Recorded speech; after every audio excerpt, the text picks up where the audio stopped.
Government at the consent of the governed. It is a principle we assume today and demand. It was not always so.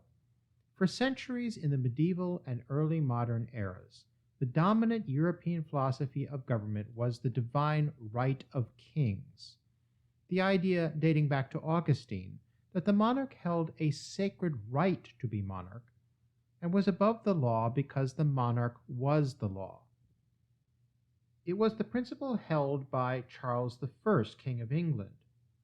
A generation after Thomas Hobbes's Leviathan, England didn't have the absolute sovereign Hobbes had prescribed as the antidote to the political chaos of the English Civil War.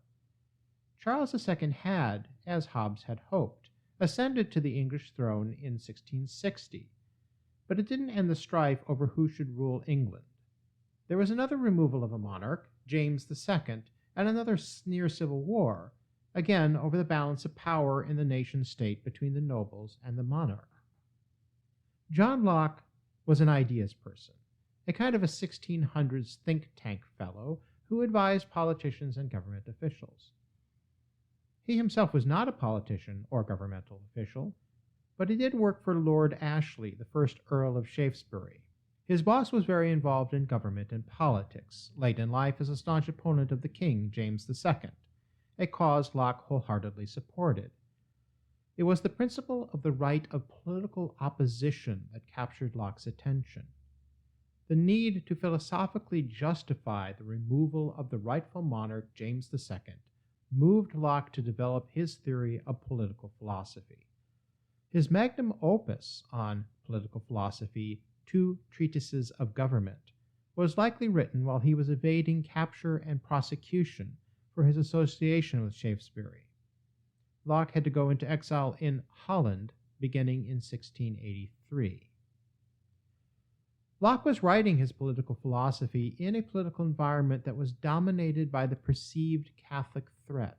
In 1685, French King Louis XIV revoked the 1598 Edict of Nantes that had granted tolerance and rights to French Protestants. Louis was a keen proponent of the theory of absolutism, the one advocated by Thomas Hobbes. Louis found the idea that all citizens of a country were not of the same religious confession as their king disruptive to the unity of the country. Louis's revocation of the edict made loyalty to the king's views on religion compulsory. The king was Catholic, so the state and you had to be Catholic. Also in 1685, the openly Catholic brother of Charles II, James, became King of England, Charles II having no heir on his death. James was not an exclusionary Catholic like Louis XIV, but English fears, real and imagined, of a Catholic king were strong. Earlier, forces in Parliament, including nobles such as Shaftesbury, had unsuccessfully tried through legislation to prevent James from becoming king. Anti-Catholic forces attempted several rebellions shortly after James's coronation. James responded with excessive force that, along with his restructuring of the army and local governments, further stirred up distrust of James's intentions among both the English aristocracy and the common people. By 1687, a group of English nobles reached out to the Dutch nobleman William of Orange, a Protestant and fierce enemy of Louis XIV. William was married to James's daughter Mary. The English nobles invited William to become co-ruler with Mary of England if he would raise an army to depose James. William, recognizing a great opportunity, did raise an army to invade England, and James, correctly seeing that he didn't have enough support to stay in power, fled the country. Parliament, members of which plotted the whole thing, declared that James had abdicated the throne, and William and Mary were named co-monarchs. The victors named it the Glorious Revolution. The aristocracy in Parliament restructured English law to decrease the power of the monarch and increase the power of Parliament. It settled the political power struggle between the monarch and the nobles that had led to so much strife earlier that century, and the political arrangement of a constitutional monarchy remains the governmental system in the United Kingdom to this day. Locke, who played a small part in the revolt against James, crafted his political philosophy to justify a right of people to revolt against a king they saw as a threat to their well-being. Despite the strife over the Catholic question, Locke was largely unconcerned about religious issues. By all accounts, Locke was motivated by a desire for religious tolerance. He displayed it when he was a university student at Oxford, and wrote that most religious disputes were over matters of no great import, and should not disturb peaceful coexistence. He displayed it when he published his first major work entitled A Letter Concerning Toleration in 1685, in which he argued for restraint from political leaders instead of trying to dictate the personal religious beliefs of the people. It is certainly possible that Locke's opposition to James II was motivated by a desire for religious peace within England, but in his major work on political philosophy, Two Treatises of Government, he didn't present religious tolerance as a major argument. Instead, Locke's primary concern in the two treatises is the question of what rights people have, especially in resisting authority. Locke had earlier argued that individuals had the right to believe however they wished on matters of no great import. Locke now extended that idea to who should rule a country, which was clearly a matter of very great import. Locke felt the people had the power, at least to a degree, to choose who their leaders should be. His argument for the right to rebel was made by establishing individual rights within a framework of property rights. That sounds like an odd approach, but Locke's argument is ingenious and takes into account philosophical and political history. Locke accepted as natural law what almost everyone accepted, that acts such as murder and stealing are wrong. Where Locke broke with the social conventions of his time was on the theory of property, primarily real property or land. Still today, we use the idea of real property or real estate to talk about ownership of land. The prevailing idea in the 1600s about what expressed and justified ownership of land was the notion of the divine right of kings. Expressed best philosophically by the Dutch natural law philosopher Hugo Grotius, who lived from 1583 to 1645, the argument was that the earth was created by God, who granted ownership of various pieces of land to particular rulers. The king thus owned the land and could do what he wanted with it, including granted it to whomever he wanted. It wasn't really biblical, but that wasn't the point, really.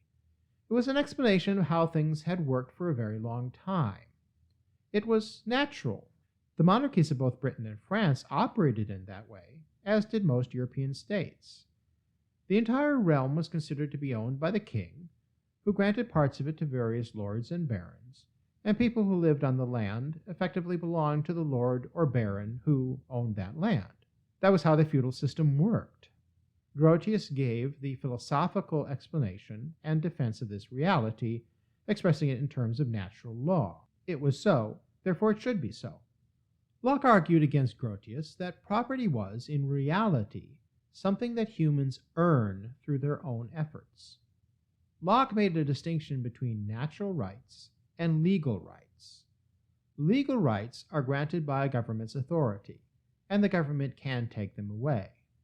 But natural rights are not subject to governmental authority. It would be wrong for a government to try to take away any of our natural rights. The theory of the divine right of kings assumes that the monarch possesses the original natural right of use of the land. Locke disagreed. Nature and all of its resources are given to humanity as a whole by God, Locke says, repeating a view first proposed by philosopher William of Ockham in the 1300s. Locke's innovation was to extend the idea of natural rights to the property held by individuals. Locke's labor theory of property holds that when people mix their labor with the land, they create property that is theirs alone. One's labor, the work of one's own hands, is one's own property, and one acquires a right to it as one's own property. Locke lists hunting, gathering, and cultivating the ground as examples of how a person acquires the right to the material that the person's labor has produced. It makes some sense. God made all the trees in the forest for human use. So if you go into the forest, chop down a tree, drag it back, and build something out of it, your labor gives you the right to the product of that labor. The apples on a tree may belong to everyone, but by going and picking the apples, you make them yours. This is the condition of human life, Locke says. To survive, we need to mix our labor with the raw materials in nature to provide ourselves with food and shelter, and this necessarily introduces private possessions. Earth's natural resources are humanity's common property, free to everyone to use as they need. The king has no inherent entitlement to the land over anyone else, Locke said. When I mix my labor with a part of nature, it becomes my property. Sounds great, but his view was not quite egalitarian.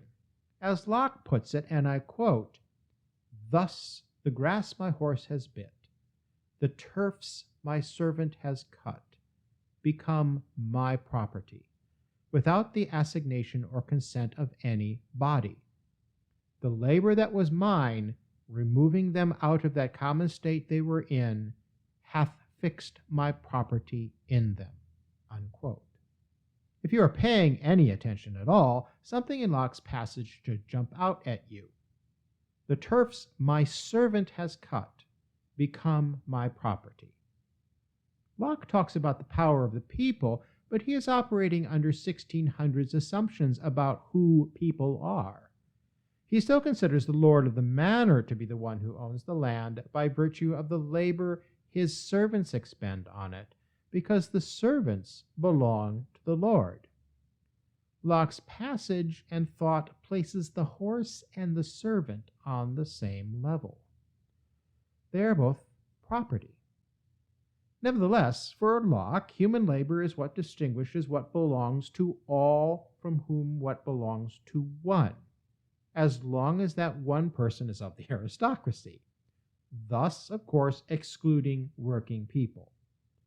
Regardless, the philosophical point is that obtaining property is a natural product of living, and property properly acquired through one's labor is one's own by natural right. Having established property as a natural right, Locke engages in a thought experiment similar to Thomas Hobbes. He also imagines a state of nature without government, but Locke had a very different view of human nature. Hobbes thought we are inherently selfish, and without coercive control, we would be in a constant state of war. Locke saw human beings as individuals with free will and rational capacity who also possessed sentiment for their fellow humans and were capable of altruism. From this different view of human nature, Locke imagined the state of nature quite differently than did Hobbes. He thought a life without government would be one of general peace, goodwill, and mutual assistance. Most humans would act based on reason and benevolent sentiments and get along with each other, respecting each other's property and personal natural rights. The problem would be the minority of people who acted contrary to reason and natural law. To preserve the peace, we would have to deal with those miscreants who ruin it. How do we deal with those who do harm to others? In a Wild West situation of the state of nature, we'd have to do it ourselves, resorting to vigilante justice. This is possible, but inconvenient and chaotic. Besides, Locke says, even though we could live in the state of nature without society, we humans are naturally inclined toward living in an ordered society. This is Locke's conception of a social contract. We agree to form and live within a government that establishes and enforces laws that make our lives better. Locke's idea of government is one based on the principles of natural law, which are written down and enshrined in civil law to remove controversies among individuals. From a written law and constitutional government, individual human bias will not enter into judgments concerning individual cases. Rather than force each individual in the state of nature to enact justice and punish wrongdoing, a government can officially appoint indifferent judges who can apply the laws of the land in a manner more equitable than can a person whose interests are at stake. A crucial element of Locke's social contract is that it is between the citizenry of a nation and their government. This is different from Hobbes's social contract, which is among the people that creates a sovereign outside of the contract. For Locke, the government is bound by the contract. Locke's social contract is like when you hire someone to do work for you. You dictate the terms, and the people hired to do the work perform based on the terms of the contract.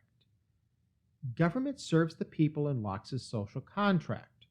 We agree to hand over some of our rights and freedoms to the government in exchange for the convenience of having government administer justice and handle the running of daily life on our behalf. The role of government, then, is to defend people's natural rights.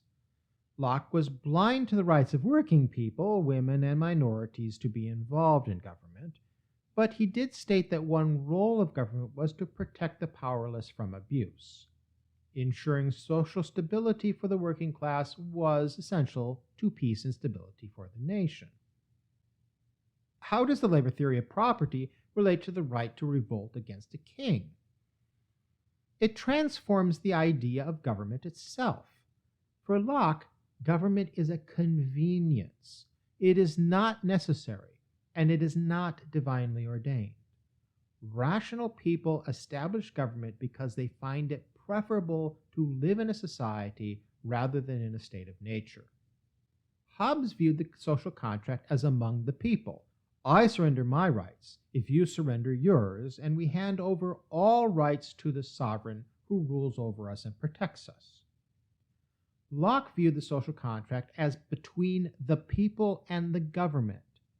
We appoint you to rule as long as you serve our interests.